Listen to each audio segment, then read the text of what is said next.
Welcome to Weatherwise, where today we are not going to be talking about weather. We're going to be talking about something that, of course, weather impacts. And I'm sure you've been outside and you see those creatures. I'm talking about snakes. Join me right now, Shannon Caldwell. She is the program director with the 4-H program out in Ferndale. Yes. Shannon, thank you for being here so much. Happy to be here. You are here to talk about snakes. They get a bad reputation. I mean, we were taught as a kid, snakes are bad. Yeah. The Bible, I mean, that's the first example. And then you look at Aladdin, you know, Jafar turned into a snake, Kaa in the Jungle Books, but snakes are good for the environment. And just because you see a snake in your yard does not mean it's time to get out the axe or the hoe or the rake and injure them or kill them because they're there for a purpose. So let's talk about, first of all, some snake facts. How many snakes do we have in Arkansas? Because it's quite a few. Yeah, so there's 39 native snake species, and only a few of them are venomous. And so the fear that people have about snakes, most likely they're going to encounter a snake that's non-venomous, but the main thing you want to do is just educate yourself about what are the differences, how can I tell the difference, how can I try my best to prevent them from being in the areas where I want to be, or if you're going into an area where you know they're going to be, like you said you're into the outdoors, as am I. Love hiking. I've seen several out there. Yeah, so just knowing what to look for, what to avoid. There's paths for a reason, and that'll help you with that. But yeah, my whole goal is to try to help educate so that, one, we can appreciate what we have here in Arkansas. Two, to kind of help reduce people's fear so they'll want to go outside, because I know there's some people that this kind of fear keeps them from enjoying what we have in our state. And our state is such a beautiful state, and it just kind of hurts my heart to know that some people won't go out because of the fear of snakes. This is from Snakes, Herbs of Arkansas. Herbs of Arkansas. You can find this, just Google it. But these are all the different type of snakes that you may encounter here in Arkansas. And there's so many different colors. I mean, it's a variety of colors. Some of them are pretty, in my opinion. Like, they got some great color schemes here. And of course, that plays with how they interact with nature and how they can protect themselves because of the coloring. But also what type of design the snake has can tell the story on if it's venomous versus non-venomous. And it's venomous, not poisonous. That's correct. So what's the difference in that? What's the difference? So venomous is an animal that injects the poison. Poisonous, you're getting it in a different way. It's not injected. So for instance, a poison dart frog, which we don't have here. That's the Amazon, right? So that poison is on the skin. But with a spider, with a snake, they're injecting poison, so they're considered venomous. I've encountered, the green one, the green snake. I've encountered, of course, the garter snake. But a lot of people say the rat snake. That's because it's so big. I mean, how big can a rat snake get? Most of the rat snakes I see, they're at least 3 feet long. They can get a little longer than that. And this is the time of year. It's interesting. I'm on a group on Facebook that's about Arkansas snake identification, and I quiz myself this time of year. So I'll see somebody post a picture, I'll try to figure out what it is, and then I look at the answer below. And there are seasons of particular snakes. Like you'll see, okay, everybody's posting rat snakes right now, or everybody's, So a rat snake, like you said, it's very long. This time of year, you'll see them a lot trying to get into eggs, like chicken coops or nests. Like I had one time that there was a nest on my outdoor light fixture, and it had gotten up to try to get the eggs out of that nest. But you'll see them; they go up trees. They're non-venomous, and I think a lot of people, it scares them, like you said, because they are so long. Yeah, they're so long. I remember my grandmother when I was young. She saw rat snake wrapped around a tree or something, and she ran and got the rake, and, went to town on it. You hear stories of like rat snake came after me. Yeah. I was walking the yard and it came right towards me. No. Do snakes chase people? No, well, snakes don't want anything to do with you. You are large. You're not a food source for them, but they're going to defend themselves just like we would defend ourselves against something much larger than us. So to give you, kind of go back to that example of, I had a rat snake that was, it went up and over my door frame to get to that light fixture. So even me, somebody that knows what a rat snake is, I know what they look like, I opened my door and it surprised me. And I let out a little yelp, And then the next thing I did is I looked around and I thought, did any of my neighbors see or hear that? But then I just said, Shannon, you know what this is. Yeah. So I just went over, I got it down off of the door frame and let it go about its way. So oftentimes I think what happens when people think they're chasing them is you're in the path that they're headed, So if I'm running and you come up behind, in front of me, it might seem as if I'm chasing you, but really you just stepped into my path. They don't think like we think, so they're not thinking, hey, what can I do to seem like a rattlesnake? So it's just part of what's in them. There are some non-venomous snakes that will twitch their tail, and when it hits leaves, it sounds like a rattle. Interesting. The hognose snake, it's non-venomous, but it will flatten its neck and kind of look like a cobra. We don't have cobras in Arkansas, but the hognose snake is one of those snakes that will flatten out its neck. Another thing that hognose snakes do is they'll play dead. And then the coiling, if you see some snake coil, that should be your clue to step back, don't mess with it. Typically, they only get to that point when they are really feeling threatened. Their first initial response that I've been a part or that I've seen is to just stay still and hope that you don't see them. And that works a lot of times because they're camouflaged. They do have their place in our ecology. They cut down the population of mice and other vermin for the most part. Let's talk about some areas that you may encounter snakes because you're out in your yard. People are planting. They're raking up leaves. They're just trying to do everyday chores that sometimes can get them into a trouble spot. They are looking for a place where they can have access to food and to shelter and water.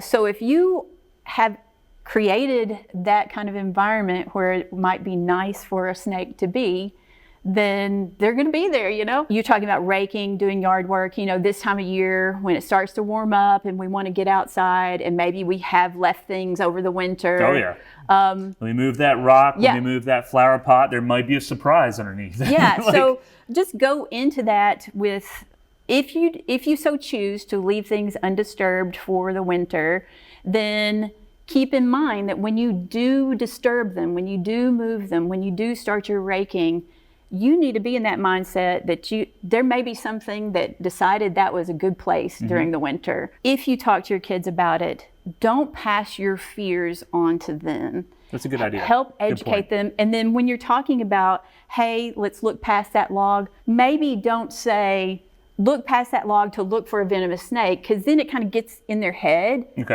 logs equals venomous snake. But perhaps say, let's look past that log, see if there's anything around it before we step over it. And if they ask further questions, tell them why, you're doing that. And it could be more than just a snake. It could be a baby animal, you just want to, because springtime is when everything's kind of waking up and there's baby animals out there. And so I would recommend try to phrase things in a way that educates them without creating a new fear. Weather is certainly impactful when it comes to snakes because they don't like the hot and humid conditions. So you're not going to find snakes in the middle of your yard when it's 90 degrees.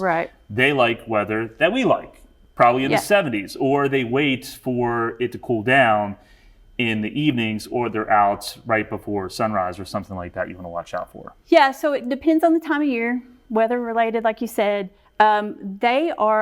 Snakes are what would commonly be called cold-blooded, scientific term ectothermic. We're endothermic, we create our own heat. So they have to get their bodies to a certain temperature to be able to metabolize their food. So they're gonna be out when they can get to that certain temperature, but if it's too hot, then they're gonna be, just like you said, like us, they're gonna be in a shady area when it's too hot. So it really depends on the time of year. This time of year, you're more likely to see them during the day than at night because they're gonna be out trying to warm themselves and be active during that time. When we come back, you have a snake. I do. That everybody should be familiar with and should not fear it. Right. It's good news if you have this snake in your yard. We'll have more on that coming up.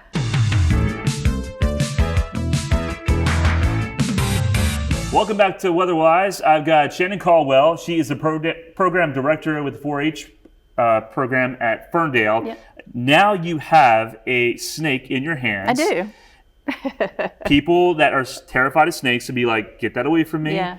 But seeing something like this in your yard tells a sign of what's happening in your environment. First of all, what is this and why is it so important that this particular type of snake you should know?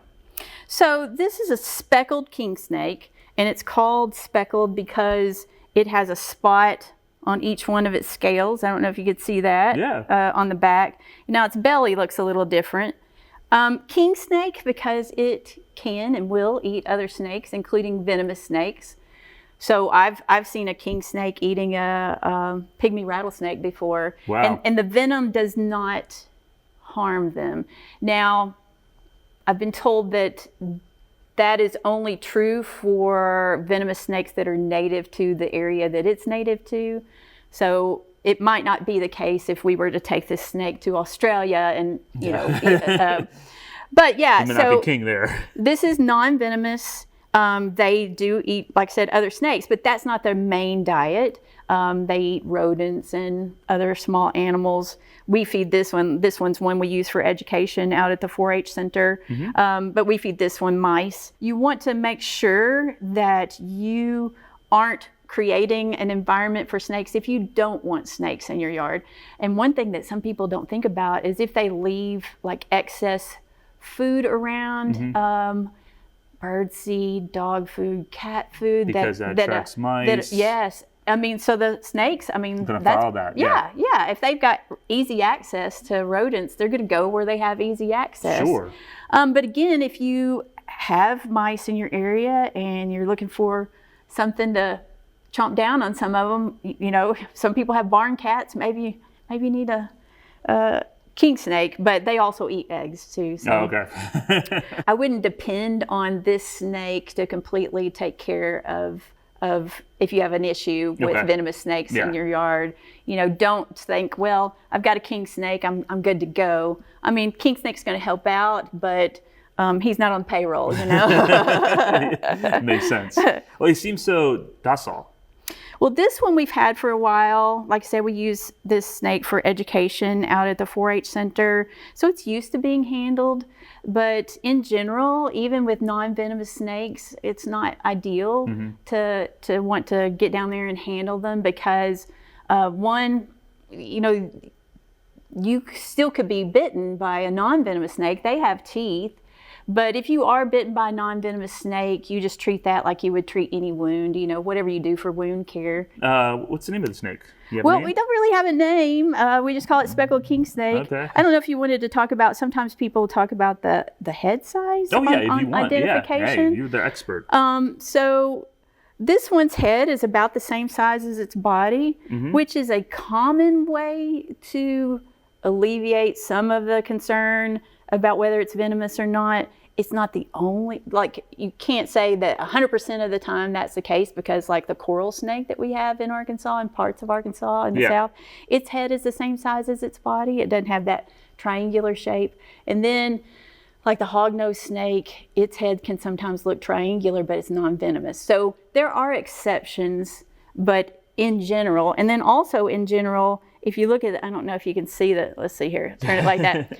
If you can see the pupil of that snake, that has a round pupil.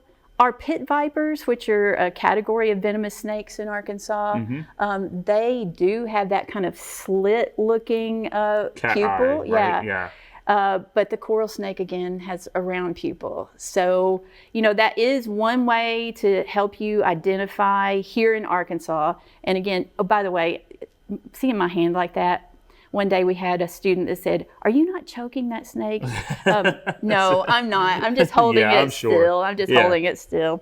So that's something to know about the snakes. Here's some other snakes. They're all different types of sizes. And then once we get into the venomous types, that's when things change. So we do have a venomous one here. Yeah. That is a coral snake. And there is a poem. Does it apply here? Because I've heard it applies maybe to some coral snakes, but not to other coral snakes. So you have to know exactly what you're looking at. But the poem that I'm referring to, and I grew up in Maryland, and this is what they said, if red touches yellow, you're a dead fellow. If red touches black, you're okay, Jack. Or something of that rendition. Yeah, that's a pretty common, a lot of us have grown up with a version of that.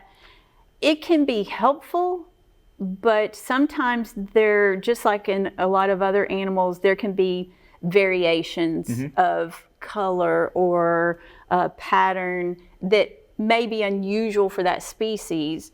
So if you look at the picture of this up here, you can see that the red color is next to the yellow. But there are other snakes that have similar look to that. A milk snake has red next to black. It's small. Not a big It is a snake, very small but snake. Is it more venomous than the other? It's a different type of venom. So our pit vipers are the category of our other venomous snakes.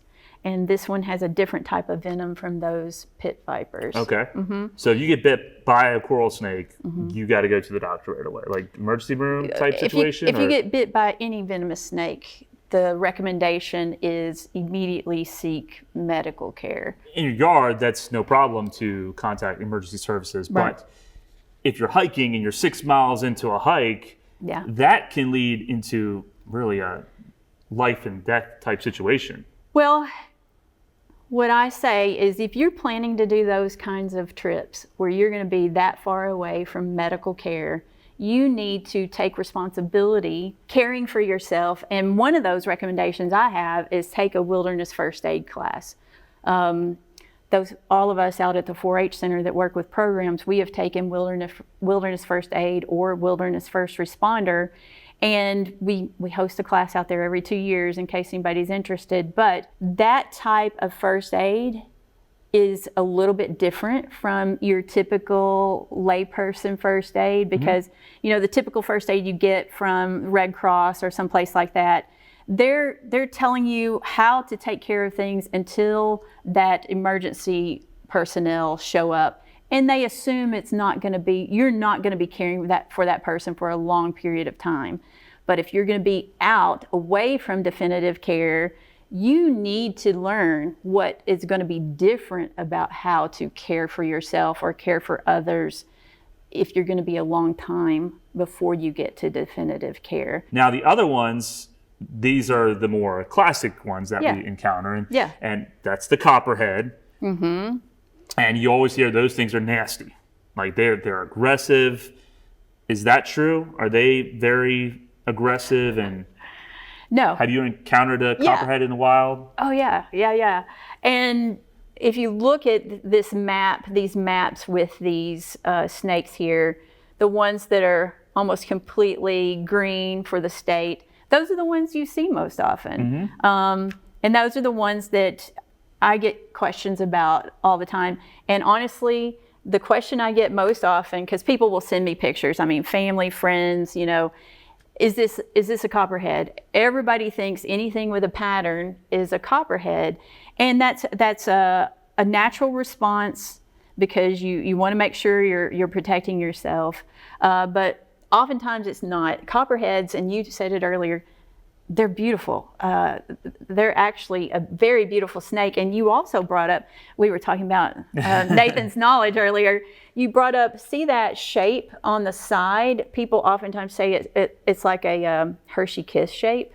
So that's one way to show that that's a copperhead. Clear signal that that's a copperhead. Right now, this time of year, I've noticed a lot of people are wondering about water snakes. And is this a cottonmouth or if it's patterned, they'll wonder if it's a copperhead. Most often it is a type of water snake. There's plain bellied. Let's see. There's a bunch of water snakes. I mean, they look similar. Yeah. See how there's a pattern. So there's broad-banded water snake. I'm seeing a lot of all of these water snakes. I'm seeing a lot of people talk about them. All of these that have a significant amount of green. I'm seeing people talk about them online. And that's the baby next to it. So the juvenile looks different than the adult. So you have to watch yourself thinking, oh, that's maybe a different type of snake. It's actually a cottonmouth because it's a baby one. And that is a little bit confusing because there are several snakes that they're a little more vivid in color or a little more patterned when they're juveniles.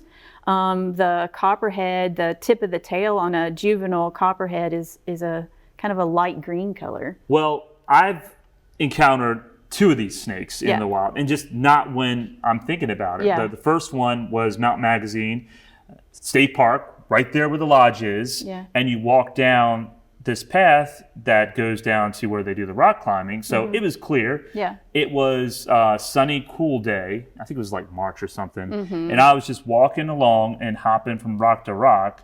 And the last rock that I went on, next thing I know, I'm about 2 feet away from the pygmy rattlesnake. And I could tell that because I remember the pattern. Fortunately, with it being so cool, it did not do anything. Like it didn't really respond because it was just trying to sun, and it was probably just trying to get up some of its energy. But that could have turned out a different situation because that is a rattlesnake. And pygmy rattlesnakes have the name pygmy for a reason.